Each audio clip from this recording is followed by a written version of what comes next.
Bismillahirrahmanirrahim. Assalamualaikum warahmatullahi wabarakatuh. Alhamdulillahirrabbilalamin. Wassalatu wassalamu ala asyrafil anbiya'i wal mursalin wa ala alihi wa sahbihi rasulillahi ajmain.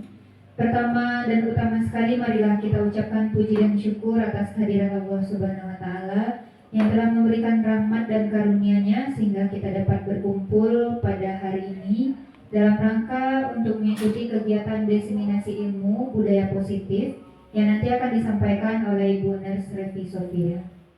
Salawat beserta salam tidak lupa kita kirimkan kepada pucuk pimpinan umat Islam sedunia, yakni Nabi besar Muhammad Sallallahu Alaihi Wasallam, dengan melafazkan Allahumma sholli ala Sayyidina Muhammad wa ala ali Sayyidina Muhammad. Dalam hal ini saya Resika Andreas sebagai moderator untuk kegiatan diseminasi ilmu ini. Langsung saja berikan waktu kepada Ibu Nurse Revi Sofia SKBR untuk menyampaikan diseminasi ilmu budaya positif yang mana merupakan aksi nyata sebagai tugas dari calon guru penggerak bagi Ibu Revi Sofia. Kepada Ibu, waktu dan tempat kami silakan.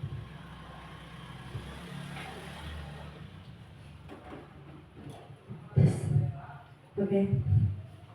Assalamualaikum warahmatullahi wabarakatuh. Waalaikumsalam warahmatullahi wabarakatuh. Terima kasih saya ucapkan kepada Ibu Resi sebagai moderator dalam acara kita pada diskusi diseminasi ilmu budaya positif untuk guru penggerak dengan saya Nurse Revi Sofia SK. Sebenarnya kami ada berdua. Tadi ada yang sudah disampaikan juga dengan Ibu Nurse Sestri Arlianti.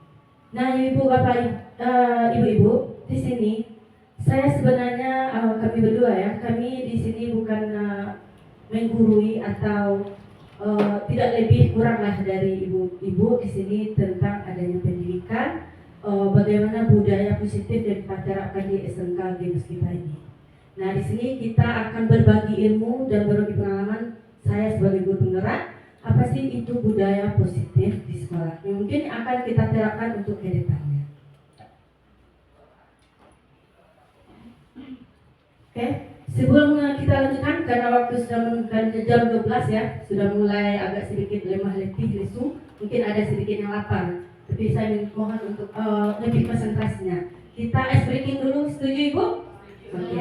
Ada yang bisa membantu saya untuk ice breakingnya? Mungkin ada ice breakingnya yang lebih menarik atau ide ice breaking yang bisa kita gunakan selanjutnya, Bu Tessa? Gak ada. Oke, saya ada ice breaking di sini sudah saya tampilkan ya, tapi ini cuma sedikit saja, ya. Bisa ikuti gerakannya, boleh berdiri semuanya.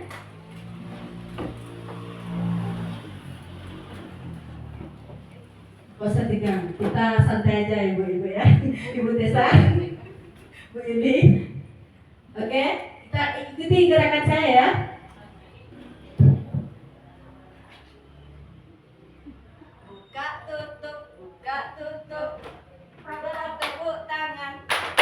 Buka tutup, bertepuk tangan lagi.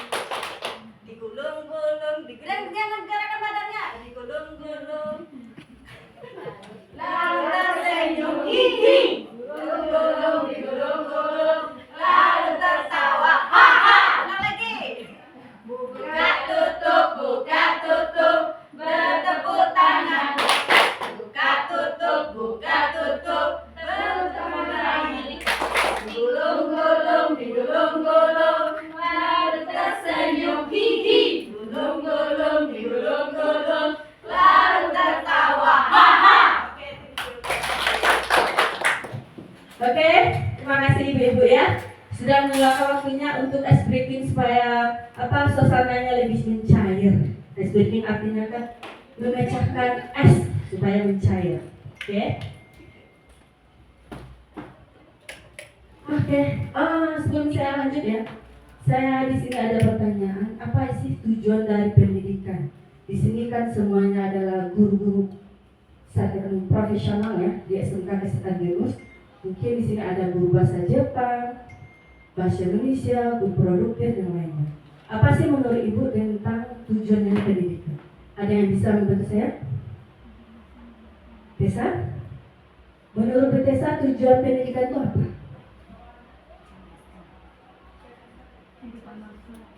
Tujuan pendidik. Tujuan pendidikan menurut saya itu adalah kita memberikan ilmu terhadap anak-anak kita yang dimana itu bisa berfungsi, bermanfaat untuk kedepannya. Itu saja. Tepuk tangan untuk Tessa dulu.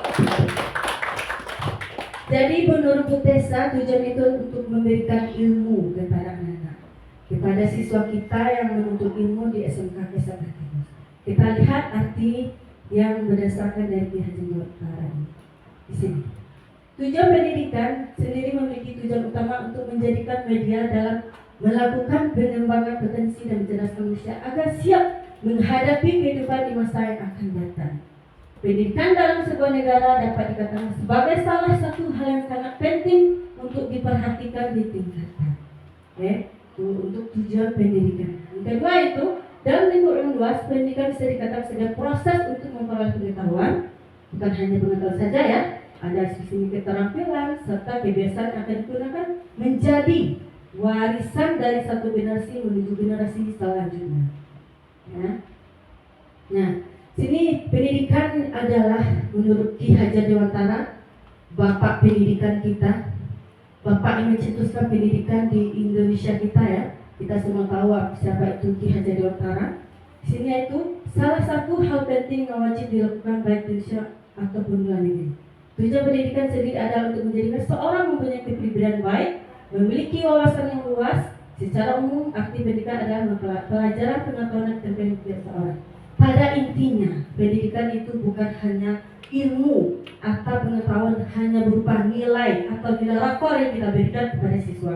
Namun apa keterampilan yang akan dibawa anak-anak tersebut? Itu yang disebut dengan pendidikan. Bukan hanya itu ya, di SMK Genus kita karakter atau karakter yang akan dibawa anak-anak itu yang akan bisa memajukan anak kita. Bukan hanya nilai rapor, ijazah atau apapun. Jadi pendidikan itu banyak, luas di SMK Genus. Selanjutnya itu kita masuk kepada budaya positif. Di sini ada pengertiannya ya, yaitu nilai-nilai, keyakinan dan kebiasaan usaha sekolah yang berpihak pada murid agar murid dapat berkembang menjadi pribadi yang kritis, penuh hormat dan bertanggung jawab. Nah, budaya positif ini yang akan kita bawa, yang kita akan terapkan di SMK Genus. Sebenarnya budaya positif sudah mulai kita terapkan dari awal ya, baik misalnya bersalaman kepada guru atau misalnya memanggil beralamat dengan sesama teman saat berbicara, itu termasuk sebenarnya budaya positif. Namun ada banyak sebenarnya budaya positif yang harus kita terapkan, kita yakinkan kepada anak kita supaya di siswa kita ini tidak merasakan tidak merasa terpaksa dengan adanya peraturan. Mungkin di dahulunya kita memberikan ada peraturan sekolah, namun kita harus meyakinkan kepada budaya positif bisa kita gunakan, bisa anak-anak kita gunakan untuk masa depannya. Ya. Kita stop dulu Bu azan ya. Oke, kita lanjut ya Bu ya. Di sini ada tentang pengertian dari budaya positif. Nah, setelah kita baca ya. Jadi di sini adalah bagaimana kehebatan guru sebagai pendidik siswa dalam mengembangkan watak dan kaki murid. Guru harus mempunyai hanya mengontrol dan menuntun mereka menjadi baik tanpa mengubah kodrat yang mereka miliki. Jadi budaya positif itu bisa diterapkan bersama mulai dari seorang pendidik, guru di sekolah kita ini. Ya, contohnya mungkin dengan guru kita ya, sebagai saat mengajar kita tidak telah datang pada tepat waktu, termasuk untuk penerapan dari budaya positif. Nah, selanjutnya ya. Nah, sebelum kita lanjut, untuk memenuhi kebutuhan dari budaya positif di sekolah kita memerlukan adanya memenuhi kebutuhan dasar dari siswa kita. Contoh saja ya, kalau untuk pelajaran KDM ya Bu Ana atau Bu Desa, kebutuhan dasar manusia sangat penting ya. Itu termasuk dengan adanya salah satunya itu kebutuhan kasih sayang, rasa hormat, kebebasan, kesenangan dan penguasaan. Ini untuk bertahannya hidup seseorang. Begitu juga dengan siswa kita. Dalam menuntut ilmu di sekolah, mereka harus dipenuhilah semua kebutuhan dasar ada mereka, ada siswa kita. Nih, yang pertama itu kebutuhan bertahan hidup. Di sini tertera ya, itu mungkin dari segi dari orang tuanya ya, makannya, tempat untuk berlindung, rumah ya, beristirahat, keamanan, kesehatan yang lainnya. Jika misalnya salah satu dari 4 dari kebutuhan ini tidak terpenuhi, akan berpengaruh kepada karakter anak kita di sekolah. Yang kedua itu kebutuhan kasih sayang dan rasa diterima, hubungan dengan relasi sosial, keluarga, sahabat, teman pasangan, teman kerja atau kelompok. Kebutuhan ini melibatkan keputusan dan kehangatan di dalamnya. Nah, dan selanjutnya itu kebutuhan pengakuan atas kemampuan seseorang menjadi terlihat kompeten, berprestasi, memimpin, terhasil, didengar dan diakui. Yang keempat itu kebutuhan akan kebebasan. Kebutuhan akan kebebasan yang berkaitan dengan seseorang akan memilih, bergerak, mencoba hal baru dengan bereksplorasinya. Nah, dari 4 kebutuhan ini kira-kira siswa kita lebih banyak yang mana yang menunjukkan kurangnya dari kebutuhan ini? Ada nggak ibu bapak yang pengalamannya terhadap menghadapi siswa atau menurut ibu bapak, Bu Desa? Kalau mungkin makan tempat tidur itu SMK gitu sudah siswa kita ternyata sudah terpenuhi ya Bu ya. Mungkin kebutuhan kasih sayang diterima saja dia Bu ya. Mungkin ada kasus-kasus anak kita yang butuh kasih sayang dari orang tuanya atau kurang perhatian dari orang tuanya, jauh dari orang tua misalnya, atau baru berpisah dari orang tua. Jadi banyak sekali kasus atau misalnya masalah yang dihadapi siswa kita yang dihadapi di sekolah kita yang mereka bawa yang menjadi kebiasaan yang tidak baik kepada teman-teman yang di sekolah. Selanjutnya, nah di sini ini ada 7 konsep budaya positif yang kami pelajari ya di modul 1.4 ya.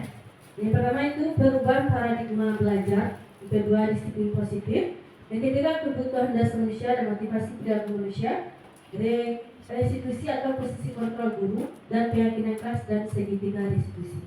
Kita lihat satu persatu dulu. Nah, sebelumnya ini ada permainan atau leksi ya.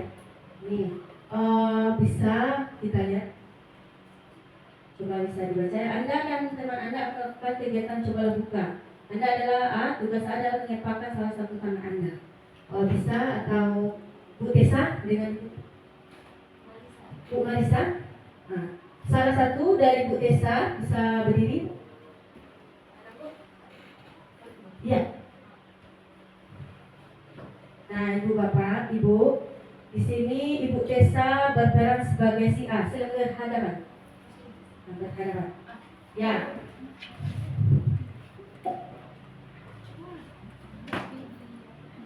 Oke, Bu Tessa di sini berperan sebagai si A. Dia akan memegang sesuatu yang sangat berharga, bagi di hidupnya untuk kelangsungan hidupnya untuk bertahan. Misalnya ini ada suatu emas batangan ya, anggap aja ini emas batangan ya. Dan Bu Tessa ini berguna sekali untuk Bu Tessa. Bu Tessa genggam, Bu Tessa apapun yang terjadi bersama Bu Tessa tidak akan memberikan kepada Bu Marisa. Marisa begitu juga, dia bertugas untuk bagaimana cara dia untuk bisa meminta atau membujuk atau menghadir untuk bisa mengambil emas batangan dari Bu Tessa. Silakan kita praktekkan. Oke? Silakan Bu Tessa. Bagaimana boleh? Dengan menghati boleh, mengintimidasi boleh, memarahi, menghati. Bagaimana Bu Tessa? Ibu Marisa cara mengambilnya.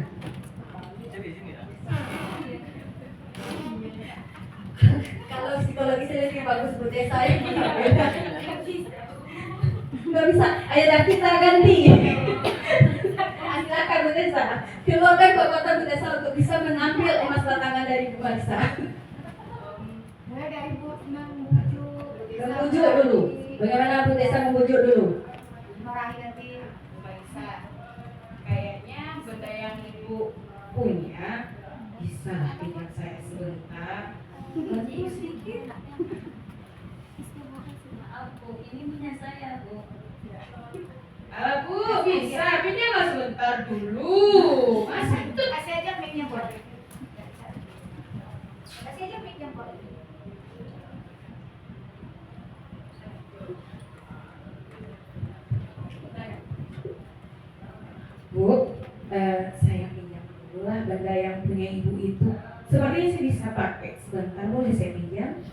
bisa Bu, ini sangat berguna bagi saya Bu. Alah Bu, benda itu cuman saya senyum sebentar. Gak bisa Bu, ini berharga sekali Bu. Ya Allah Bu, tak perlu ibu pakai itu. Saya butuh. Bu balik loh, masa nggak mau nggak bagi-bagi barang ke orang? Ya Bu, bagi. Maaf Bu, ini sangat berguna Bu, emas loh Bu. Bu, semua orang juga butuh itu emas Bu. Kasihlah ke saya. Maaf Bu, ini sangat butuh saya Bu. Saya ambil aja, boleh? Maaf Bu. Boleh punya saya aja. Bu Ayam punya saya aja ya kali ya. Oke, tepuk tangan untuk Bu Tessa dan Bu Marisa ya Ibu. Terima kasih Bu Tessa, Bu Marisa. Bisa ngasih sinetron? Kayaknya bisa kita bawa ke apa ya? Ke casting ya. Dengan pemeran antagonis. Oke, Bapak Ibu, kita bersaudara lagi ya. Nah, dari kasus Ibu Tessa dan Ibu Resa, mereka memiliki hak, memiliki kontrol pada diri mereka masing-masing. Ya. Nah, ini ada tanggapan kemungkinan. Ya. Apakah Anda atau Ibu B, Bu Marisa atau Bu Tessa membuka kepala tangan tadi? Tidak. Nah, mengapa? Apa alasan Ibu Tessa dan Ibu Marisa membuka kepala tangan? Supaya apa? Karena mereka memiliki kontrol pada diri masing-masing. Mereka memiliki keyakinan, tidak bisa dipaksa oleh siapapun. Begitu juga dengan murid kita. Nah, kita sebagai pendidik bukan hanya memberikan ilmu, bukan memaksa. Nah, kita harus seperti ini loh. Harus bisa seperti ini. Tidak. Nah, kita seorang pendidik, kita hanya bisa mengarahkan apa yang ada di dalam diri anak kita yang bisa kita gali potensi-potensi pada diri. Jadi, posisi kontrol di sini maksudnya adalah kontrol pada siswa kita yang bisa kita arahkan saja. Contohnya saja, anak-anak kita yang memiliki kebiasaan yang misalnya yang dari keluarganya atau dari orang tuanya, kebiasaan yang tidak bisa dipakai di sekolah kita, bagaimana kita mengubahnya? Ya, kita biasakan dengan budaya positif. Dengan budaya positif, dengan keyakinan yang mereka miliki yang kita terapkan bersama, itu akan merubah sikap yang mereka bawa tersebut yang mungkin tidak sesuai dengan keyakinan sekolah kita. Okay. Nah, selanjutnya itu perubahan paradigma belajar. Dalam membangun budaya positif, sekolah dapat menyediakan lingkungan yang positif, ya, aman dan nyaman agar siswa mampu berpikir, bertindak dan menciptakan dengan merdeka, mandiri dan bertanggung jawab. Disiplin sangat berkaitan dengan kontrol terhadap siswa. Jadi disiplin ini sangat berpusat pada siswa keluarga sekolah kita. Nah, di sini ada teori kontrol. Ada 4 teori kontrol dari Dr. William Gaster ya. Meluruskan beberapa miskonsepsi tentang makna kontrol. Yang pertama, ilusi guru mengontrol murid. Mungkin kebanyakan atau sebelumnya kita tahunya itu pada saat kita tidak dapat memaksa murid untuk berbuat sesuatu jika kalau murid tersebut memilih untuk tidak melakukannya. Kita tidak bisa memaksa. Nah, di sini ilusi kontrol yang pertama itu ilusi guru mengontrol murid. Mungkin kebanyakan sebelumnya kita banyak lebih mengontrol pada murid. Kita yang mengatur murid. Nah, yang kedua itu ilusi bahwa semua pengetahuan positif efektif dan bermanfaat. Pengetahuan positif atau bujukan adalah bentuk-bentuk kontrol, bujukan. Segala usaha untuk mempengaruhi murid agar mengulangi suatu perilaku tertentu adalah suatu usaha untuk mengontrol murid tersebut. Dalam jangka waktu tertentu, kemudian murid tersebut akan menyadarinya dan mencoba menolak bujukan kita atau bisa jadi murid tersebut menjadi tergantung pada pendapat sang guru untuk berusaha. Nah, di sini yaitu ilusi guru semua memberikan bujukan. Mungkin ada juga kita sebagai guru yang memberikan bujukan. Ayo anak, kerjakan nak. Nah, kan? Ya nak, nanti kalau tidak dikerjakan nilainya tidak bagus. Apa akibatnya nanti? Murid kita akan bergantung kepada kita. hanya dengan bujukan. Kalau tidak ada guru yang memotivasinya bagaimana? Mau dia belajar? Enggak. Jadi itulah ilusi dan ilusi tidak efektif. Yang kedua itu ilusi bahwa kritik membuat orang bersalah. Ini banyak juga yang kita pelajari ya, yang kita lihat ya. Atau mungkin kita pernah juga yang merasakan seperti ini, itu bersalah dapat menguatkan karakter, menggunakan kritik dan rasa bersalah untuk mengontrol murid menuju pada identitas gagal. Mereka belajar untuk merasa buruk tentang diri mereka. Nah, mereka menemukan dialog diri yang negatif, kadang kalah sulit bagi guru untuk mengidentifikasi bahwa mereka sedang melakukan perilaku ini. Karena seringkali guru cukup menggunakan suara halus untuk menyampaikan pesan negatif. Nih, kadang ada juga ya, guru memberikan kritik namun dengan sindiran. Katanya tidak melakukan kritik dengan kata yang tegas atau kasar. Tapi ada juga guru dia bukan maaf ya, bukan mungkin tidak ada lagi guru di SMK kita ya. Guru dengan memberikan kritik namun halus namun teringat oleh siswa. Lanjut ya.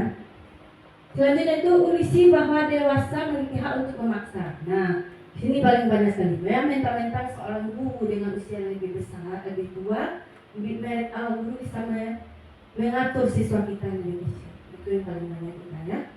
Nah, banyak orang dewasa percaya bahwa mereka memiliki tanggung jawab untuk membuat murid berbuat hal tertentu. Jadi benar-benar menjadi seorang yang bisa mengatur siswa. Itu yang juga jangan kita dapatkan. Apapun yang kemudian dapat diterima, sama ada sebuah kemajuan berdasarkan sebuah pengukuran kinerja. Nah, kita lanjut kepada disiplin budaya positif. Ibu, Bapak, Ibu, ada yang tahu tentang makna dari disiplin? Menurut Bu Miza?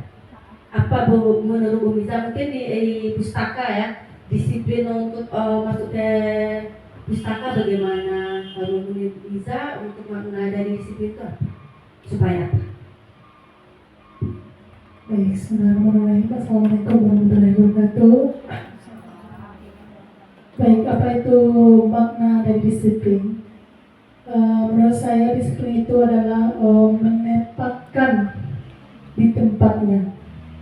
Maksudnya di sini adalah menata dari segi waktu, tempat.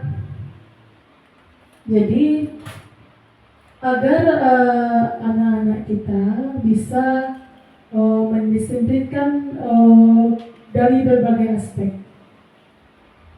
Terima kasih. Terima kasih kepada Bu Miza ya, berkenan ya. Mungkin itu adalah salah satu disiplin, contoh disiplin dalam penerapan di tertib dari pustaka ya, Bu Miza. Selanjutnya itu di sini yaitu dia menyatakan bahwa arti dari kata disiplin berasal dari kata disiplina, artinya belajar ya. Untuk menjadi seorang murid atau pengikut, seorang harus paham betul asal mengapa mereka mengikuti suatu aliran atau ajaran tertentu, sehingga motivasinya terbangun dalam motivasi intrinsik dan bukan ekstrinsi. Motivasi di dalam dirinya, bukan motivasi dari luar. Nanti kita akan lihat apa itu motivasi intrinsik dan motivasi ekstrinsi, contoh-contohnya. Ini juga menyatakan bahwa arti asli dari kata disiplin ini juga berkonotasi dengan disiplin diri dari mengulik Socrates dan Plato. Disiplin dapat membuat seorang menggali potensinya menuju kepada sebuah tujuan, sesuatu yang dihargai dan bermakna. Itu menurut dari Piaget. Nah, kita lihat dari pengertian dari disiplin menurut Bapak kita ya, Ki Hajar Dewantara, itu menyatakan bahwa untuk mencapai kemerdekaan atau dalam konteks pendidikan kita saat ini, untuk menciptakan murid merdeka, syarat utama adalah harus ada disiplin yang kuat. Nah, jadi disiplin yang kuat harus diterapkan pada murid kita, bahkan juga dengan warga sekolah kita dalam kasta pendidikan. Disiplin yang dimaksud adalah disiplin diri yang memiliki motivasi internal, disiplin dari dalam. Nah, jika kita tidak memiliki motivasi internal atau insentif, maka kita memerlukan pihak lain untuk mendisiplin kita atau motivasi internal berasal dari luar, bukan dari dalam diri kita sendiri. Nah, makna di sini disiplin itu diawal dari dalam diri kita sendiri atau keyakinan dalam diri sendiri, baru kita membutuhkan disiplin dari aturan-aturan yang dari luar.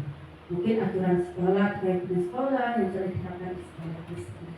Jadi untuk menerapkan budaya disiplin itu memang harus dari yang diyakini oleh siswa kita tersebut. Oke. Nah, ini juga ada ya untuk menambahnya, itu istilah itu kemampuan memerintah diri sendiri dalam mengontrol, menguasai diri untuk memilih tindakan mengacu pada nilai yang kita hargai dengan penuh tanggung jawab tanpa terpengaruh orang lain. Nilai yang kita hargai adalah nilai kebajikan, sifat positif manusia yang merupakan tujuan mulia yang ingin dicapai setiap merupakan tujuan mulia yang ingin setiap individu, yaitu nilai profil pelajar Pancasila. Mungkin ibu-ibu sudah tahu ya itu profil pelajar Pancasila. Kita lihat nanti apa saja profil pelajar Pancasilanya. Kedua itu nilai-nilai kebajikan universal. Nilai kebajikan universal sifat positif manusia yang merupakan tujuan mulia yang ingin dicapai setiap individu. Nilai tersebut bersifat universal lintas bahasa, suku, bangsa, agama maupun latar belakang. Setiap pelaku perbuatan memiliki tujuan, itu menurut Dr. William Glasgow. Nah, nilai-nilai kebajikan yang ingin dicapai oleh setiap anak Indonesia dalam pendidikan yang kita kenal dengan profil pelajar Pancasila ada di sini, yaitu beriman, bertakwa kepada Tuhan Yang Maha Esa, dan berakhlak mulia, mandiri, bernalar kritis, berkebinekaan global, bergotong royong, dan kreatif. Nah, di sini ya. Ini yang kita pakai dalam pendidikan kita, menggunakan profil pelajar Pancasila. Ibu sudah tahu kan? Di sini ada gagasannya, memperoleh proses informasi analisis, evaluasi pendalaman, kolektif, dan evaluasi. Yang kita jelaskan tadi, bergotong royong, mandiri, beriman, kreatif, bernalar kritis, dan berkebinekaan global. Nah, inilah dari profil pelajar Pancasila yang harus diterapkan, harus dimiliki oleh pelajar kita atau siswa kita di sekolah kita. Nah, kita masuk kepada teori motivasi, hukuman, dan penghargaan dan restitusi. Sebelumnya kita lanjutkan, ada pertanyaan, Ibu? Kita lanjut ya.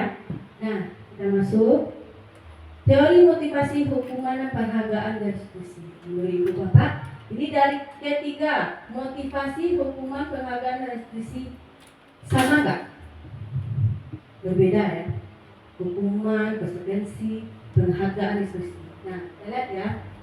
Satu itu menghindari ketidaknyamanan atau hukuman. Apa yang akan terjadi apabila saya tidak melakukannya? Itu merupakan motivasi eksternal. Nah, contohnya ya, anak yang takut dengan aturan. Ini kata-katanya mungkin takut dengan aturan ya. Kalau saya tidak mengerjakan, saya akan dihukum oleh guru. Nah, itu motivasinya dari mana? Dari luar, motivasi eksternal. Kedua itu untuk mendapatkan imbalan dari online, penghargaannya. Mungkin seperti apa ya? Apa yang akan saya dapatkan bila saya melakukannya? Nah, contohnya mungkin ada perlombaan atau misalnya penghargaan dari guru atau misalnya dari sekolah misalnya. Itu masuk motivasi apa? Termasuk motivasi eksternal dari luar, bukan dari dalam dirinya. Yang ketiga itu untuk menghargai diri sendiri. Nah, ini dia motivasi internal. Saya akan menjadi orang yang seperti apa bila saya melakukannya ini? Dia yakin tanpa ada kekuatan dari luar atau paksaan dari luar. Itu motivasi internal. Nah, inilah tujuan dari disiplin positif yang sebenarnya, dari motivasi internal, dari diri sendiri. Oke? Nah, di sini ya, arti merdeka dari menurut Ki Hajar Dewantara. Ya, saya sejak dari guru penggerak ini Ki Hajar Dewantara ini saya kenalkan sama bapak ini kayaknya. Setiap ada apa-apanya foto bapak ini saya terekam. Dan menurut Ki Hajar Dewantara, merdeka itu artinya tidak hanya terlepas dari perintah, akan tetapi juga cakap buat memerintahkan diri sendiri. Itu yang diartikan merdeka. Ya, bukan paksaan, bukan dari luar, namun kebebasannya dari dalam, bisa mengembangkan apa yang diinginkannya, potensinya yang ada di dalam diri siswa. Begitu juga dengan siswa kita. Nah, kita tidak bisa memaksakan apa potensinya. Oh, anak ini mahnya di bidang keperawatan gigi misalnya, Bu, ya. Tapi kita mengarahkannya, kamu harus masuk di jurusan PW misalnya. Kalau tidak ada kompetensi yang dimilikinya, bagaimana? salah satu contoh habit. Oke.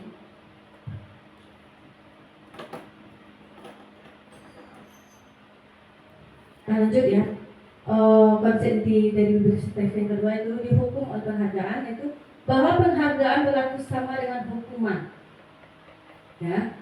Dalam arti meminta atau memuji seorang melakukan sesuatu untuk memenuhi suatu tujuan tertentu dari orang yang meminta memuji. Dorongan eksternal dan akan ada faktor ketergantungan. Berdampak dari pemberian penghargaan.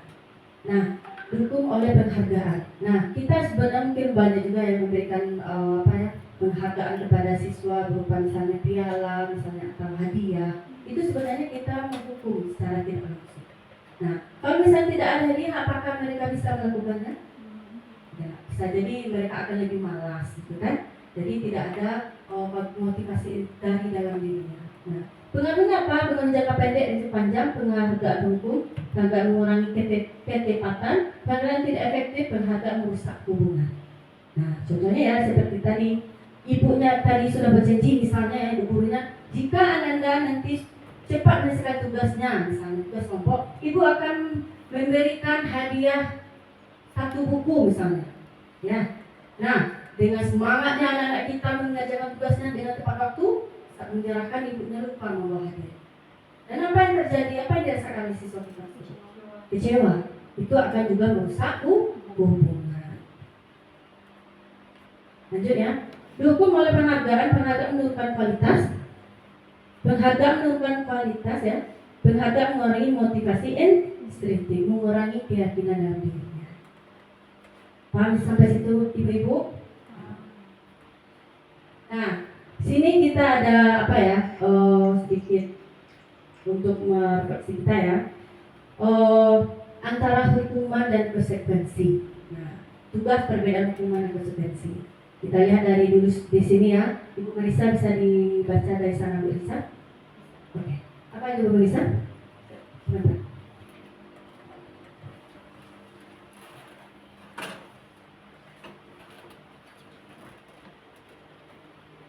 Yaitu tugas perbedaan hukum dan konsekuensi tindakan guru. Yang pertama, mencatat 100 kali di dalam buku kalimat, saya tidak akan terlambat lagi kerana terlambat ke sekolah. Nah, menurut Bu Marisa nih, jawabannya ini apa, di hukuman atau konsekuensi?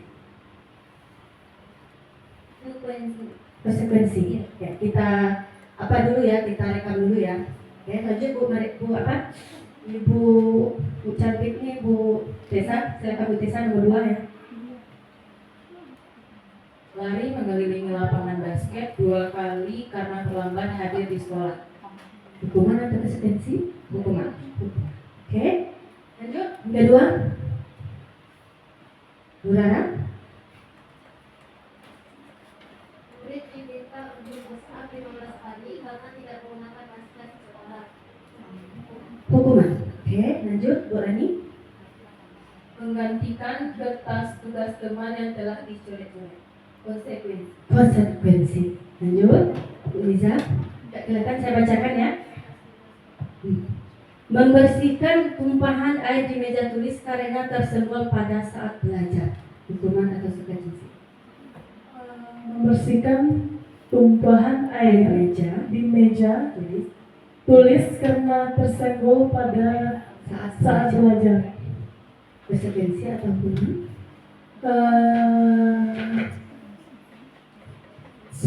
Konsekuensi. Oke, lanjut. Ibu di belakang. Silakan.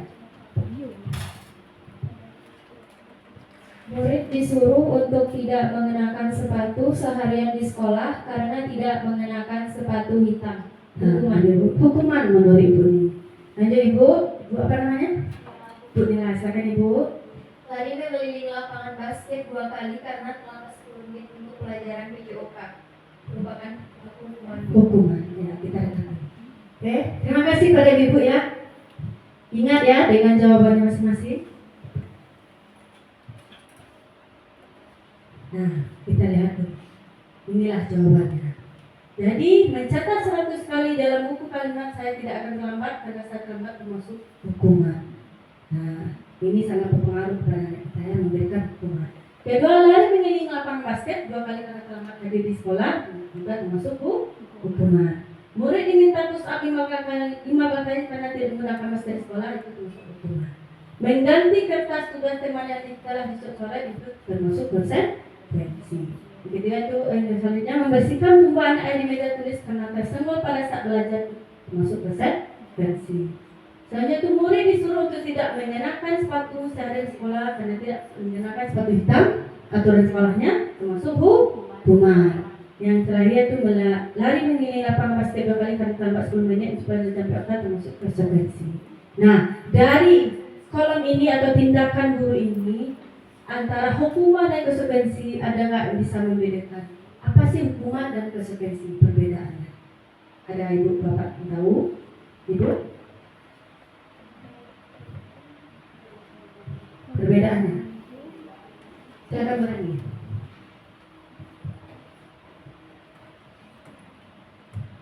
Perbedaan konsekuensi dan hukuman. Dari kasus ini. Mungkin kalau kita ambil contoh membersihkan tumpahan air di meja tulis karena tersenggol, itu menjelaskannya. Termasuk konsekuensi karena dia yang melakukan. Dia yang melakukan, dia berbuat, dia yang bertanggung jawab. Sedangkan di hukuman di sini ya, terima kasih untuk Burani ya, tepuk tangan dulu ya. Sedangkan di sini ya, untuk yang hukuman ini jauh dari tindakan kesalahan yang mereka buat atau siswa buat. Contohnya saja seperti ini ya.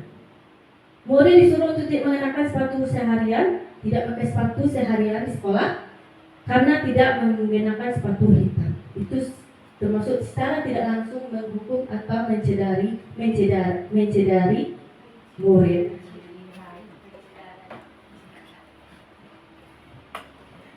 Paham ibu-ibu? Nah, di sini sudah jelas ya apa perbedaan dari hukuman dan konsekuensi. Kita lanjut ya. Nah, di sini ya.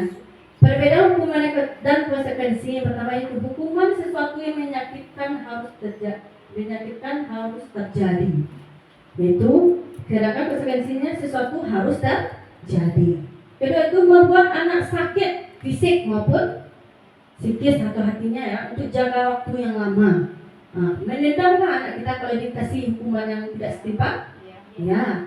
Kalau konsekuensi membuat anak merasa tidak nyaman dalam jangka waktu pendek. Karena dia berbuat, dia bertanggung jawab, itu positifnya. Yang selanjutnya itu anak membenci kedisiplinan. Nah, dia menghindari. Malah mungkin ada juga anak kita yang merasa terikat atau merasa terhukum dengan aturan-aturan yang diberikan, kedisiplinan yang kita terapkan. Nah, anak menghargai disiplin kalau disebutnya. Paksaan, hukumannya stimulus atau panggapan. Nah, terus mendorong anak menyakiti diri sendiri pada hukuman, mendorong anak agar mudah menyelesaikan diri. Selanjutnya konsep diri yang buruk pada hukumannya menimbulkan konsep diri yang buruk. Nah, pada konsekuensi konsep diri yang baik. Selanjutnya pada hukuman anak belajar untuk menyembunyikan kesalahan. Karena dari hukuman anak ini akan banyak berbohong. Betul ibu? Betul. Nah, dikasih misalnya ada mereka tahu dia salah, tapi dia untuk menghindari hukuman tersebut mereka berbohong, menutupi kesalahan mereka. Pada konsekuensi anak belajar untuk mematuhi peraturan. Bagaimana perasaannya di sini pada hukuman ya? Marah, rasa bersalah, dipermalukan, rasa tidak dihargai. Sedangkan pada konsekuensi mereka kehilangan hak, dibuat tidak nyaman, diasingkan untuk sementara. Kita lanjut ya. Nah, kita masuk pada restitusi. Pasti maksud dari restitusi. Nah, ini dia. Restitusi adalah proses menciptakan kondisi bagi murid untuk memperbaiki kesalahan mereka sehingga mereka bisa kembali pada kelompok mereka dengan karakter yang berkuat. Proses menciptakan kondisi bagi murid yang memperbaiki kesalahan mereka. Nah, restitusi ini adalah proses bagaimana kita memperbaiki kesalahan-kesalahan yang dibuat oleh siswa di staf pendidikan kita ini. Nah, ada proses-prosesnya. Restitusi juga merupakan proses kolaboratif yang mengajarkan murid untuk mencari solusi untuk masalah mereka dan membantu murid berpikir tentang orang seperti apa yang mereka ingin menjadi tujuan mulia dan bagaimana mereka harus memperlakukan orang ini. Nah, di sini kita yaitu proses kolaborasi, proses kita antara guru bagaimana mencari solusi kepada siswa kita untuk menyelesaikan untuk mencari solusi dari kesalahan dari siswa tersebut, permasalahan yang dialami murid kita tersebut. Nah, ini ya. Ini di kolom tentang identitas gagal dan identitas sukses. Di sini ada hukuman pada identitas gagal. Bisa kita lihat di sini ya, sesuatu yang kita harus terjadi tidak nama untuk murid. Bagaimana konsekuensinya ini? Nah, kita lihat restitusinya. Tadi sudah dijelaskan tadi bagaimana hukuman dan konsekuensi ya. Nah, kita lihat restitusinya. Bagaimana? Nih, sesuatu yang mengakibatkan harus terjadi. Sedangkan tadi sesuatu yang harus terjadi pada konsekuensi. Bagaimana restitusi? Restitusi merupakan pilihan. Nah, kita serahkan kepada siswa tersebut. Nah, selanjutnya tidak nyaman untuk murid karena untuk jangka waktu panjang. Kalau untuk konsekuensi pada jangka waktu yang pendek. Untuk restitusi menguatkan untuk murid anak dalam jangka waktu yang panjang, menguatkan. Nah, jadi positif ya. Selanjutnya untuk korban mendapatkan keadilan pada hukuman. Korban bisa diabaikan. Lanjut di restitusi, korban mendapatkan ganti. Lanjut ya, murid atau anak akan tersakiti pada hukuman. Murid anak dibuat tidak nyaman. Sedangkan di restitusi, murid anak mendapatkan penguatan. Itu tujuan dari restitusi. Nah, ini dia untuk perilaku pasif agresif meningkat. Pada restitusi masalah terpecahkan. Sistem tidak akan berjalan bila murid tidak takut. Murid belajar bertanggung jawab untuk perilakunya pada restitusinya. Kira-kira dari sini mana yang menurut ibu-ibu yang bisa kita terapkan untuk permasalahan kita? Hukumankah yang kita pakai, konsekuensi atau restitusi? Dan untuk profil belajar kita ini yang berhambat kepada siswa, restitusi. Bagus sekali ya. Nah, ini ciri-ciri restitusi ya. Pertama itu bukan untuk menebus kesalahan, namun untuk belajar dari kesalahan. Kedua itu memperbaiki hubungan. Tawaran bukan paksaan. Restitusi menuntut untuk lebih melihat ke dalam diri. Restitusi mencari kebutuhan dasar mendasari tindakan. Ya, kebutuhan pada diri siswa tersebut. Restitusi diri adalah cara yang paling baik. Restitusi fokus pada karakter bukan tindakan ya, pada karakternya. Lalu restitusi fokus pada solusi. Restitusi mengembalikan murid yang berbuat salah kepada kelompoknya. Itulah ciri-ciri dari restitusi. Nah, sebelum kita lanjutkan ya, di sini ada namanya keyakinan kelas. Mengapa tidak peraturan saja? Mengapa harus keyakinan kelas? Karena di sini unsur keyakinan kelas satu yang bisa kita terapkan di kelas ya, untuk meyakinkan apa yang bisa untuk menerapkan budaya positif pada siswa kita. Mungkin ada di sini ibu-ibu bukan hanya dari wali kelas, bisa juga dari ibu guru mata pelajaran yang bisa apa sih keyakinan kelas bukan aturan ya, yang bisa terapkan di kelas terhadap murid kita. Nah, mengapa kita tidak memiliki peraturan harus menggunakan helm tidak menghindari kendaraan bermotor? Ini pertanyaan-pertanyaan yang bisa kita yakinkan. Nah, ini untuk budaya positif. Menurut menurut Ibu, di sini ada kata-kata untuk peraturan. Sebaiknya untuk keyakinan kelasnya bagaimana? Di sini keyakinan kelasnya itu berbentuk tidak paksaan, namun suatu kalimat yang bisa positif yang ada yang bisa disebut oleh siswa tersebut. Selalu kembalikan buku di tempatnya. Contohnya bagaimana? Ada yang tahu? Ini aja, langsung aja lah ya. Nah, mungkin di sini peraturannya seperti kalau untuk peraturan ya, biasanya itu selalu kembalikan buku di tempatnya. Mungkin keyakinan kelas yang bisa kita terapkan di kelas itu berupa kata-kata seperti ini. Tanggung jawab. Bukan hanya dengan tanggung jawab dengan buku saja, mungkin tanggung jawab dengan tugas dan lainnya. Bisa keyakinan kelas kita yang bertanggung jawab. Jadi jika mereka mengalami atau membuat kesalahan tentang aturan tersebut, tidak mengembalikan buku pada tempatnya, apa apa yang salah pada mereka itu tentang keyakinannya. Apa yang disalahkan itu keyakinan ke kelas, dia kembali kepada kelasnya itu tanggung jawab. Nah selanjutnya itu dilarang mengganggu orang lain, menghormati orang lain. Kalau kalau dilarang berarti dia dipaksa untuk mengganggu orang lain, tidak mengganggu orang lain. Namun bagaimana keyakinannya? Dia menghormati orang lain. Nah, begitu juga dengan hadir di sekolah 15 menit sebelum pembelajaran, mungkin menghormati orang lain atau berkomitmen tidak telat misalnya. Ya, untuk keyakinan kelasnya. Terus dilarang melakukan kekerasan atau keselamatan, menghormati orang lain. Dilarang menggunakan narkoba atau menjaga kesehatan. Contohnya ya. Selanjutnya bergantian atau menunggu giliran, menghormati orang yang bersabar. Gunakan masker kesehatan keselamatan dan berdiri di atas kelas atau berkoridor, itu keselamatan keamanan. Ini bisa juga sebagai contoh-contoh dari keyakinan kelas dan kata-kata yang sebelum kita gunakan itu dilarang atau misalnya jangan, itu bisa kita ganti dengan keyakinan seperti yang ada dalam instruktif, ada dirinya bertanggung jawab. Kita menggunakan profil pelajar Pancasila, mandiri, tanggung jawab, bergotong royong dan lain-lain, inovatif, kreatif, dan bisa kita gunakan seperti itu. Ini contohnya ya untuk keyakinan kelas. Contoh yang bisa kita gunakan. Sebenarnya keyakinan kelas ini itu bagaimana cara untuk apanya? Membuat keyakinan kelas itu sebenarnya itu kesepakatan bersama antara guru dengan siswa-siswa. Nanti dikumpulkan sama siswa dan dibikin apa yang dibutuhkan oleh siswa, apa yang diyakini siswa di tempat ke depan dirangkul dan disepakati. Kemarin saya sudah bikin juga ya, saya sudah menentukan tadi contoh dari keyakinan kelas. Nah ini bisa juga seperti ini, keyakinan kelas atau kesepakatan kelas ya. Kami murid yang saling menyayangi. Kami murid yang sangat semangat belajar. Kami murid yang peduli dengan teman-temannya. Mungkin nanti bisa ditambahkan di kelas anak ibu-ibu.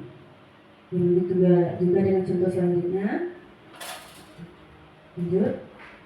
Nah, kita masuk kepada posisi kontrol, 5 posisi kontrol. Oke. Nah, di sini ada 5 posisi kontrol. Nah, bagaimana kita posisi kontrol kita kepada siswa, dan murid itu ada 5. Yang pertama itu penghukum, pembuat rasa bersalah, teman, pemantau, dan manajer. Nah, sini itu untuk penghukum itu dengan kata-katanya pada guru berbuat seperti menghardik, menunjuk-nunjuk, menyakiti, dan menyindir. Itu termasuk dengan penghukum, posisi kontrol penghukum. Kita ada itu pembuat rasa bersalah, berceramah, mengatakan seharusnya ibu kecewa dengan sikap Ananda, itu termasuk dengan posisi membuat bersalah. Ini ada contohnya. Selanjutnya itu teman, membuat alasan-alasan untuk muridnya, membuatkan alasannya, kompak dengan muridnya. Dan contohnya ya. Terus pemantau teman ya terlalu akrab dengan siswa sehingga anak itu mudah sekali untuk melakukan kesalahan dan akan berulang-ulang kesalahannya. Lanjut, pemantau menghitung atau mengukur, bersikap tegang ya. Terus manajer mengajukan pertanyaan-pertanyaan. Untuk lebih lanjutnya kita lihat untuk video yang akan saya tampilkan.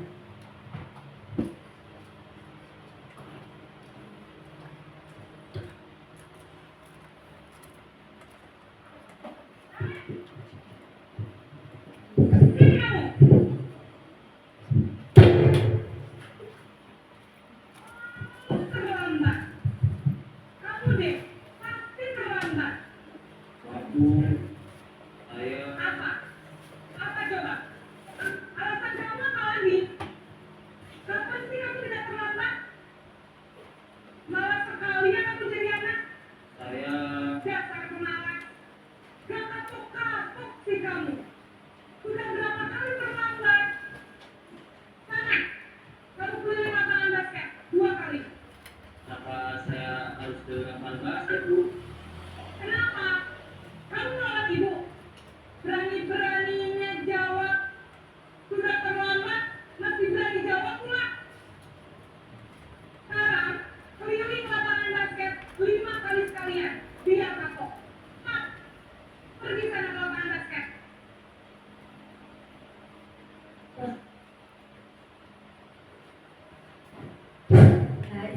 untuk posisi pemberi hukuman. Di situ terlihat bagaimana sikap gurunya. Di situ terlihat menghati, apalagi suara nadanya lebih tinggi, anaknya sedikit down, ya kan, sedikit ketakutan. Apalagi bisa ibu lihat kata-katanya, kata gurunya sedikit meninggi, ya kan, nada suaranya. Lanjut.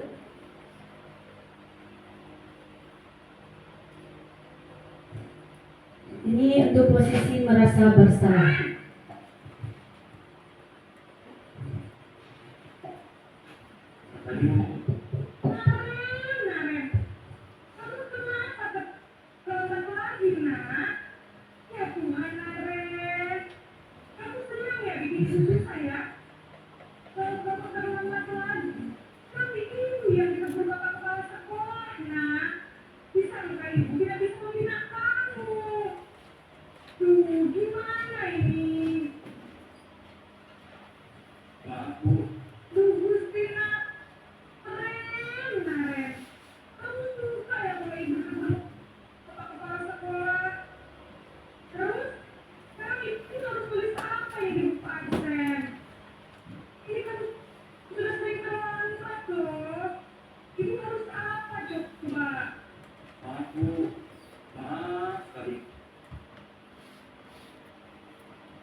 Lain kali jangan bikin susah lagi ya nak ya.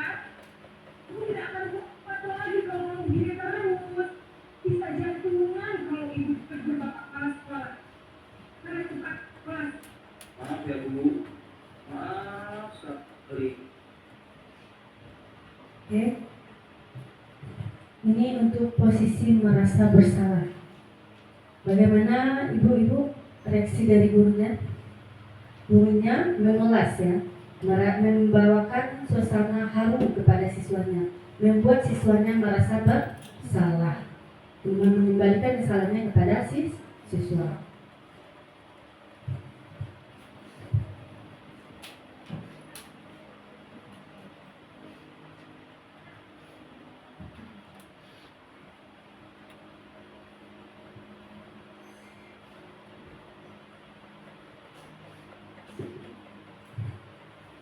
Posisi tema.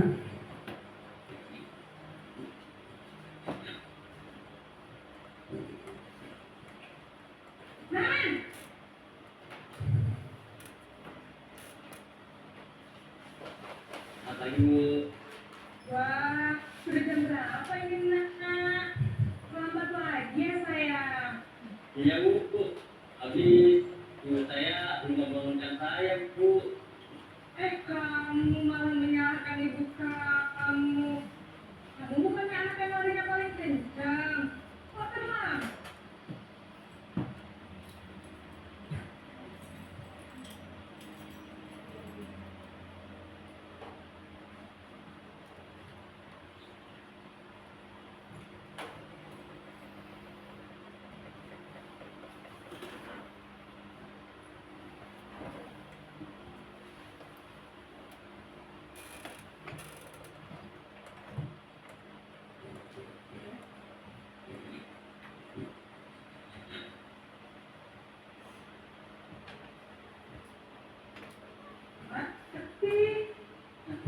Iya Bu, saya memang terlambat bangun tadi. Jadi biar bisa lari kencang, tetap galasin kejar Bu. Ya sudah sana. Nanti lain kali larinya lebih kencang lagi ya. Biar gak terlambat lagi. Bikin seneng ibu. Demi ibu. Bisa kan? Bisa lah Bu.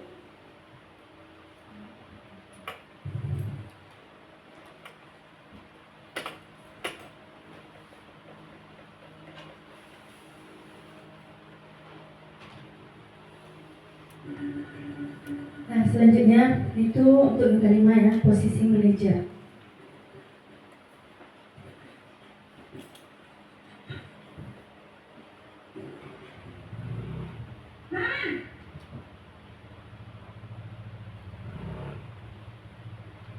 Tadi Bu, Selamat pagi, Naren.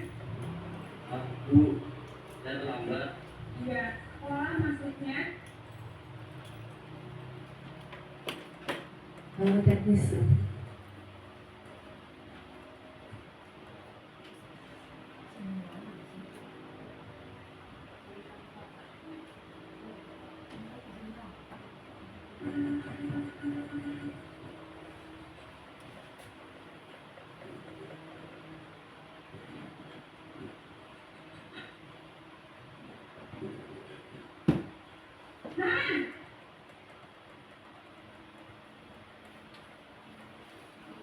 Tadi Bu, selamat pagi, Naren.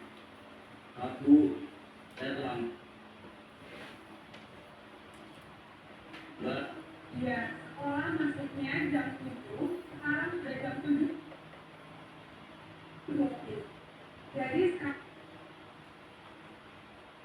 sekarang bagaimana ini, Naren? Maaf Bu, saya lupa saat kalau tes malam. Baiklah, menurut kamu, keyakinan sekolah yang mana yang kamu tingkatkan? Menghargai diri sendiri dan orang lain mungkin ya Bu. Tujuh. Jadi, apakah Naren meyakini prinsip saling menghormati tersebut? Iya Bu, saya meyakininya. Apakah Naren bersedia memperbaiki masalah keterlambatan ini? Bersedia Bu. Bagaimana kamu akan memperbaiki masalah keterlambatan ini? Saya akan coba untuk tidak lupa menyetel alarm saya Bu. Baik, kalau Naren lupa menerapkan di rumah, ada orang yang kira-kira bisa bantu mengingatkan tidak? Ada Bu, kakak saya, Kak Emma. Ada lagi selain Kak Emma? Selain Kak Emma,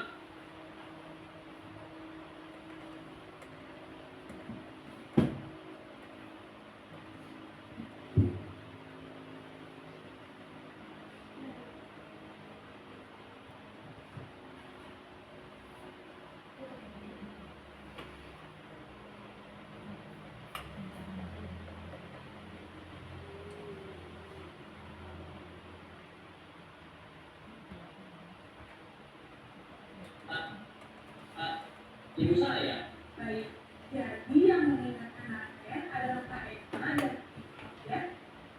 Kira-kira akan mulai alarm kapan, Naren? Setelah pulang sekolah akan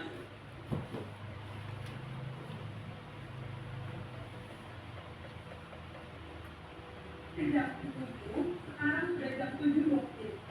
Jadi sekarang bagaimana ini, Naren? maaf Bu, saya lupa saat saya semalam. Baiklah, menurut kamu, keyakinan sekolah yang mana yang kamu tingkatkan? Menghargai diri sendiri dan orang lain mungkin ya Bu. Tujuh. Jadi, apakah Naren meyakini prinsip saling menghormati tersebut? Iya Bu, saya meyakininya. Apakah Naren bersedia memperbaiki masalah keterlambatan ini? Bersedia. Sinyalnya Bu ya.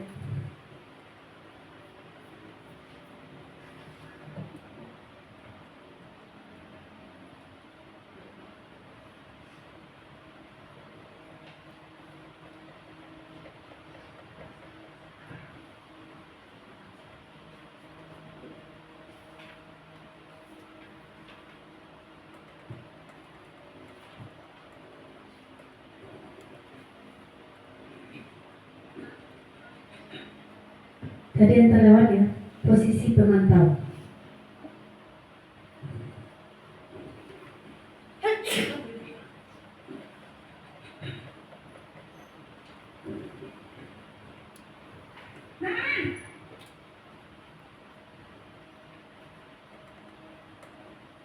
Tadi Bu, Naren, apa peraturan sekolah kita tentang jam berapa kita harus masuk sekolah, Nak? kita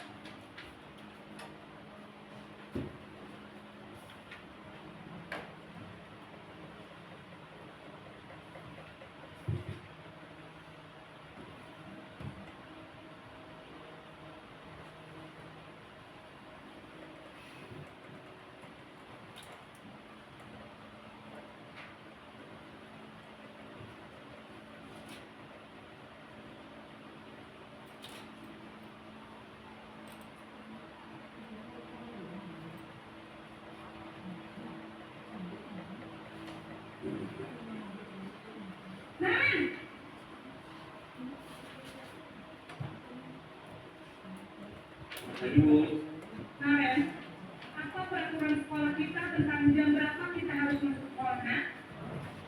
kita harus di sekolah jam 7 Bu. Iya, betul. Sekarang sudah jam 7.20. Kalian sudah tahu konsekuensinya jika terlambat hadir? Lalu saya harus tinggal kelas pas jam istirahat selama 20 menit. Ya, benar. Konsekuensinya demikian. Jadi, nanti jam 9.30, pas istirahat, kamu harus tinggal di kelas, kerjakan tugas tambahan untuk ketinggalan kamu, ya? Baik Bu.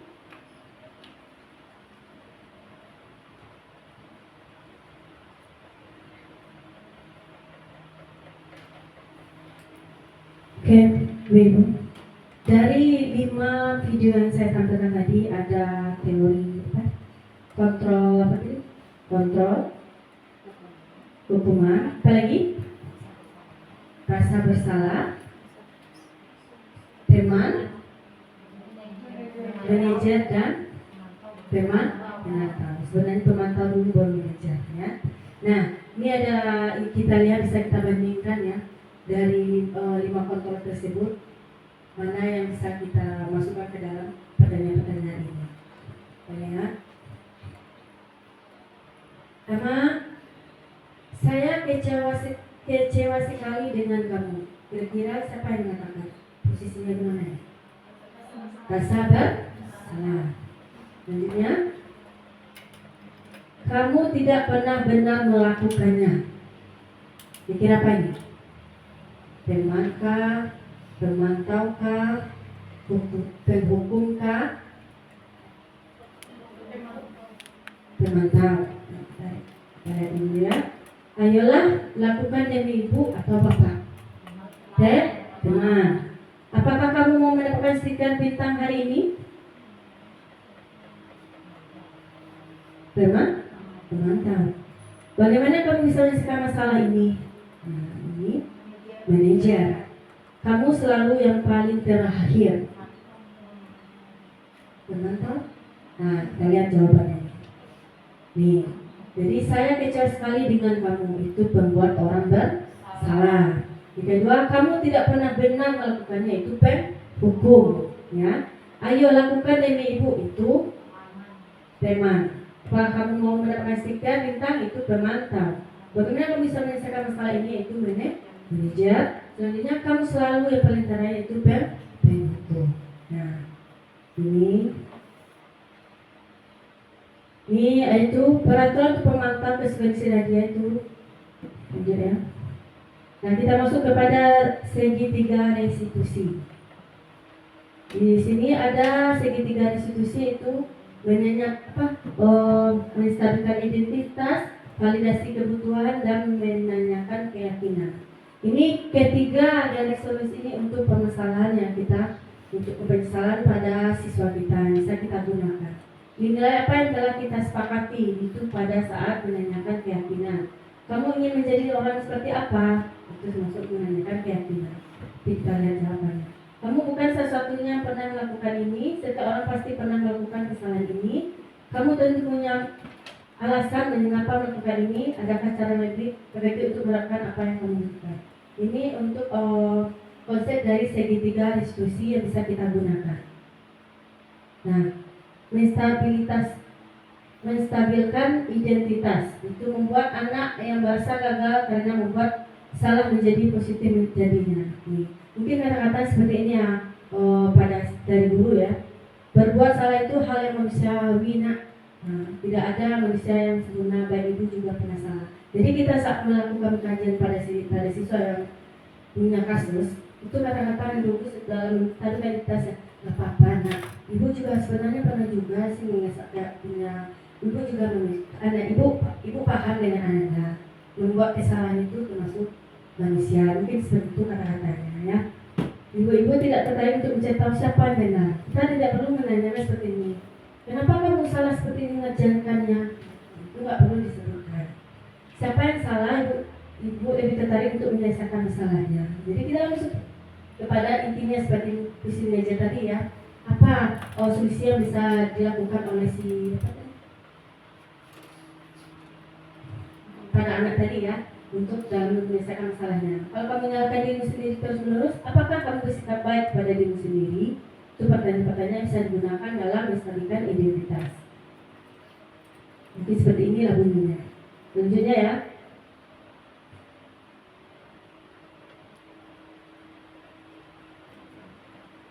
Membantu murid dengan mengenali basic kebutuhan dasar yang ingin dipenuhi ketika melakukan kesalahan. Ini maksud menanyakan keyakinan.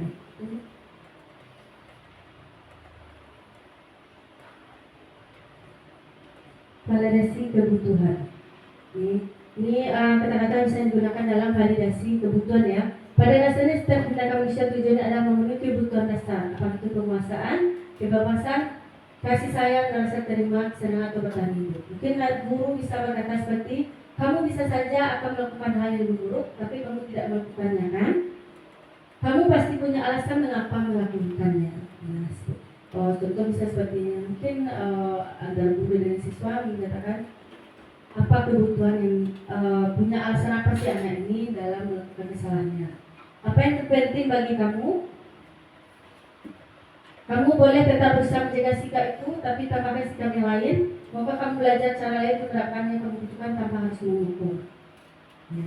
Ini untuk validasi kebutuhan. Yang ketiga itu menanyakan keyakinan.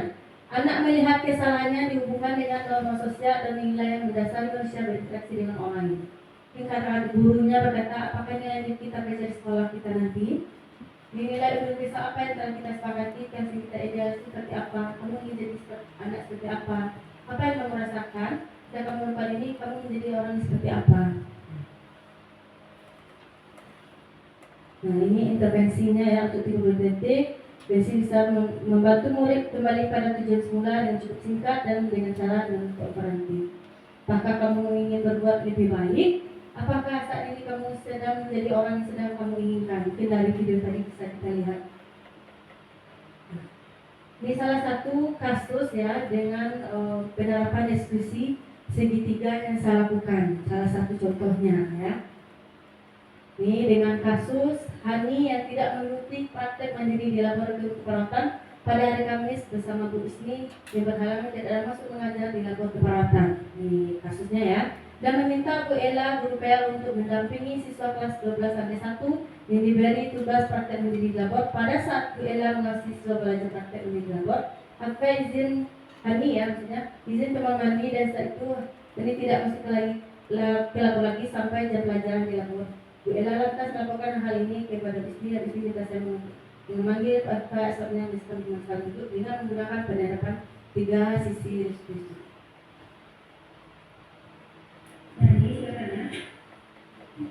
Ini salah satu contohnya ya.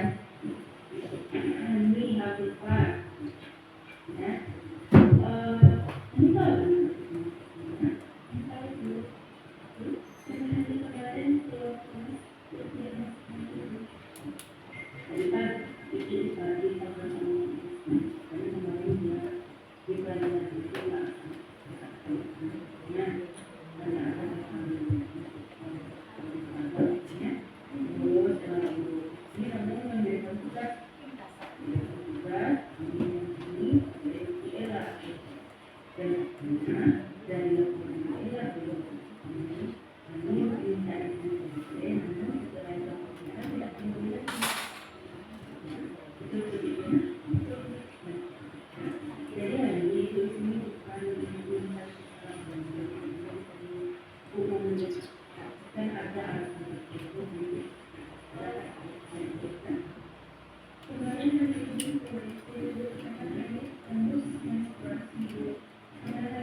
Oke, Bapak Ibu, itu adalah salah satu contoh penerapan segitiga institusi yang saya gunakan pada kasus Hani yang terlambat datang ke sekolah.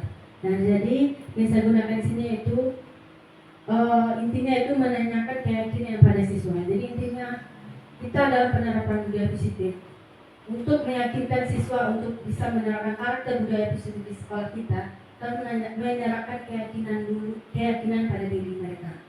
Nah, jadi langkah utama yang harus kita lakukan yaitu sebagai guru ya, mungkin kita bisa membuat keyakinan kelas pada mata pelajaran atau di kelas kita yang kita ambil di kelas kita. Dari situ ada pertanyaan ibu-ibu sebelum saya tutup. Cukup? Oke, ibu-ibu, terima kasih atas waktunya. Sekian informasi atau ilmu yang saya dapatkan dari aksi nyata diskusi ini. Semoga bermanfaat dan saya ucapkan terima kasih. Assalamualaikum warahmatullahi wabarakatuh.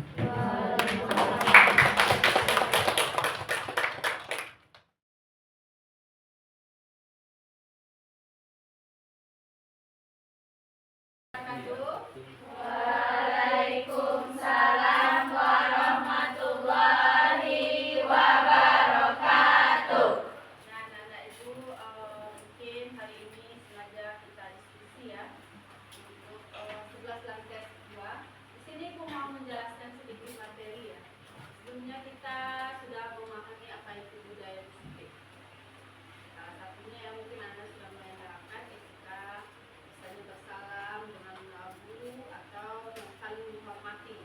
Itu termasuk dengan budaya positif. Nah, di kelas kita akan membuat namanya keyakinan kelas. Ya. Di sini keyakinan kelas artinya itu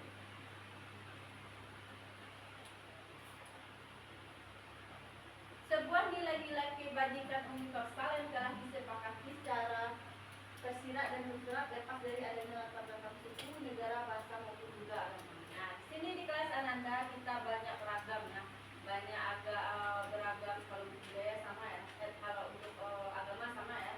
Ini beragam dengan karakter budaya dari rumah. Nah, kita sekarang berkumpul di 11 lantai 2 itu dengan satu tujuan visi. Apa tujuan visi kita? Yaitu untuk menjaga ketertiban. Itu seperti itu. Ya, itu salah satu keyakinan kelas kita atau budaya positif di kelas. Nah, terus kira-kira dibuat secara bersama-sama dengan seluruh siswa punya nilai kebajikan yang dapat dipercaya. Nanti kita akan merangkai atau menyepakati sebuah keyakinan atau budaya yang bisa kita terapkan di kelas kita. Ya, nanti Bu kasih contoh dari budaya atau keyakinan kelas kita yang kita remukan. Apa yang Anda sadari dan tanpa paksaan. Nah, misalnya seperti ini, Ibu maunya Anda seperti enggak? Ya, seperti itu ya. Tapi Anda keyakinan Anda bisa enggak membuat keyakinan atau keyakinan yang bisa Anda lakukan konsisten, continue dan maksudnya itu konsisten waktu dengan aturan tersebut atau misalnya keyakinan Anda akan yakin dan akan melaksanakannya, tidak melanggar dan Anda akan merubah kalau misalnya ada kesalahannya. Paham? Nah, ini keyakinan kelas itu merupakan salah satu disiplin positif yang dapat untuk diterapkan dalam membangun budaya positif di lingkungan sekolah. Dengan adanya sebuah keyakinan kelas dalam setiap kelas diharapkan mampu mewujudkan tujuan dari pendidikan yang orientasi pada profil pelajar Pancasila. Ya. Nah, ini untuk pembentukan keyakinan kelas kita itu keyakinan bersifat lebih abstrak daripada peraturan, lebih rinci dan konkret. Keyakinan kelas berupaya peringatan yang universal untuk keyakinan kelas senantiasa dibuat dalam bentuk positif. Nah, yang Anda bikin ini bukan yang negatif, contohnya ya. Jangan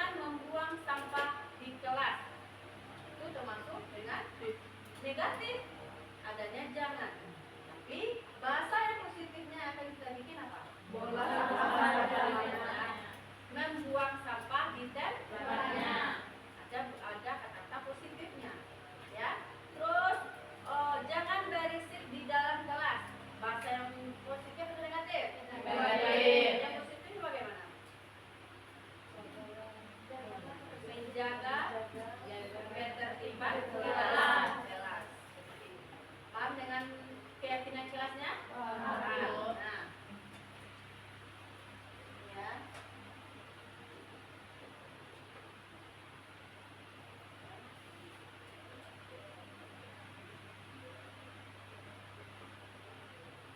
Lihat contohnya.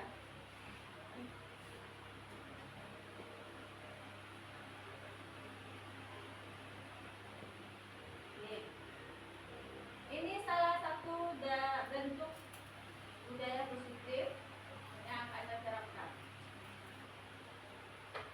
Budaya positif, aku malu jika datang terlambat, itu termasuk dengan negatif. Kalau bilang aku malu, malunya menjadi datang terlambat, jadi ya kan? Berarti tidak kita pakai. Terus tidak belajar, berarti ada negatifnya. Berarti bukan seperti ini kita. Jadi yang ini adalah bahasa-bahasa yang negatif. Jadi kita akan sepakat ada kalau kita bikin nanti kesempatan kelas kita berbentuk yang berbahasa yang positif saja. Jadi tidak kita pakai, ya. Nih baru contoh dari keyakinan kelas. Contohnya 11A membentuk budaya positif. Satu, menjaga kebersihan. Yang kedua, saling menolong. Simpan alat ke tempat semula. Senyum, sapa, salam, sopan dan santun dan disiplin. Ini bentuk ini contohnya juga ya.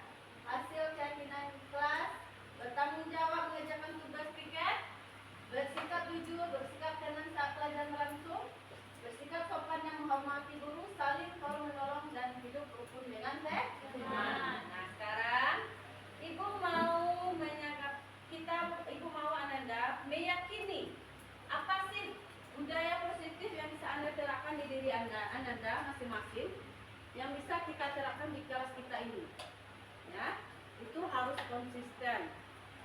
Ya, konsisten dan berkelanjutan apapun ini. Maksudnya gimana? Kalau misalnya ada salah satu keyakinan kelas kita tidak terwujud, misalnya saling terlambat sekolah kemarin ya Hania, misalnya terlambat sekolah atau tidak masuk dalam kelas saat jam pelajaran, itu budaya apa yang menyalah? Apa keyakinan kelas yang tidak sesuai? Tidak menghormati guru. Nah, bagaimana kita menyikapinya? Ya, harus ada solusi-solusi kita bersama. Atau Ananda dalam diri yakin Ananda untuk bagaimana untuk meyakinkan kembali tentang keyakinan Ananda tersebut. Tidak untuk saling menghormati guru. Nah, sekarang ini Ananda ibu bagikan, Ananda bikin dan tulis ke depan sini, ditempelkan. Oke? Apa keyakinan Anda? Ya contohnya tadi yang Bu kasih tahu tadi. Enggak usah, enggak apa. Oke?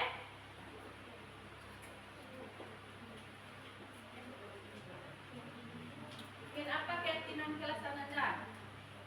Ya Ananda yakini yang bisa Anda terapkan.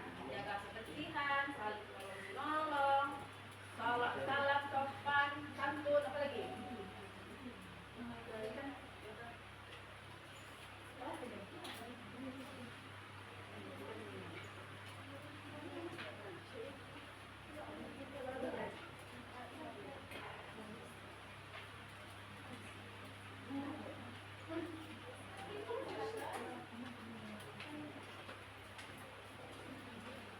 Udah? Semuanya? Semuanya belum? Udah? Udah?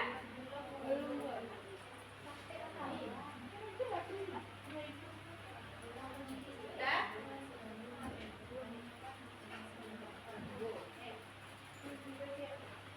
Belakang udah? Udah, silakan Anda tulis dan tempelkan ke depan. Terserah. Yang bisa Ananda yakini, yang bisa Ananda pegang, yakin Anda tidak akan melanggar tersebut.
kasih tahu kan?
Udah?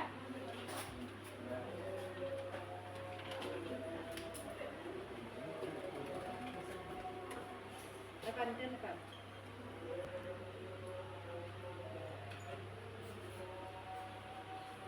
Udah semua?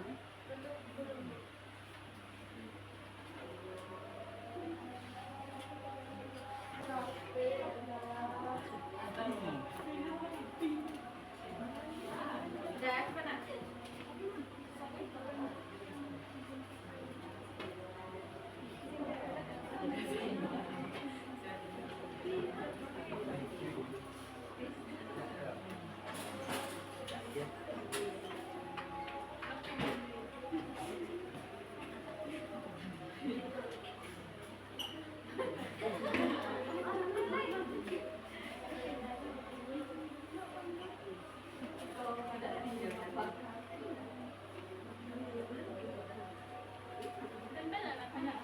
mana? Udah? Selesai belum?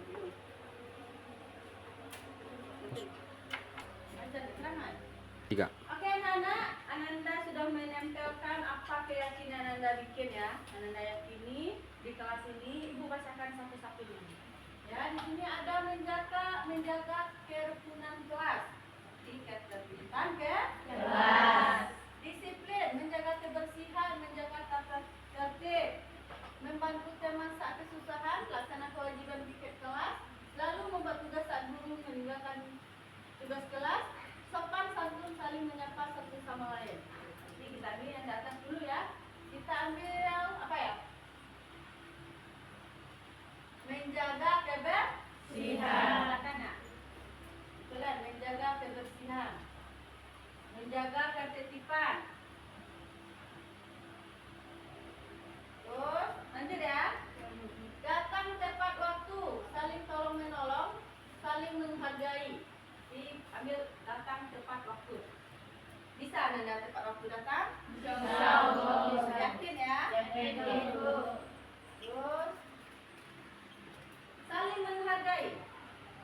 Mungkin ada kemarin tuh yang kurang menghargai guru antara Anda dengan guru atau Anda saling antara Anda dengan temannya. Tapi kita harus menegakkan saling menghargai. Yakin? Yakin, Bu. Saling menghargai. Belajar untuk bertanggung jawab. Maka tugasnya banyak yang tidak dikerjakan. Bisa dikerjakan nanti bertanggung jawab. Apakah Anda nantinya? Bisa. Diambil bertanggung jawab. Datang kepada semua saudara. Perhatian kelas, disiplin, tepat waktu, menghargai sudah. Bertanggung jawab sudah ya, jawab ya. Selalu datang ke waktu sudah ya. Tolong sapa juga kebersihan. Kalau menolong sudah. Tidak ribut, minta izin, menjaga kebersihan sudah. Datang kembali ke waktu, izin untuk telat ya. Saling menolong. Berarti ditambah saling tolong menolong dan sopan santun.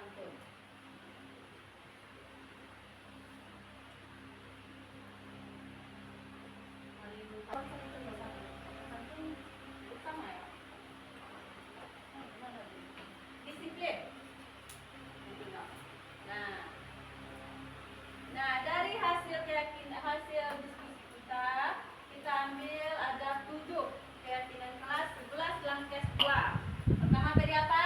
Menjaga kebersihan. Kedua, Menjaga ketertiban. ketiga, Datang tepat waktu.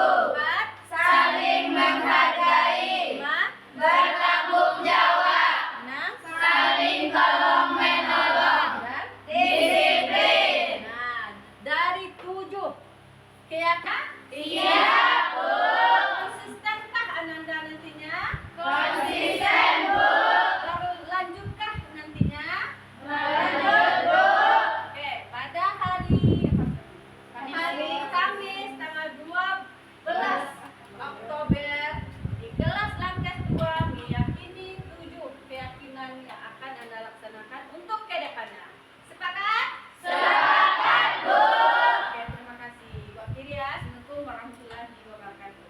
Waalaikumsalam warahmatullahi wabarakatuh. Makasih, Bu.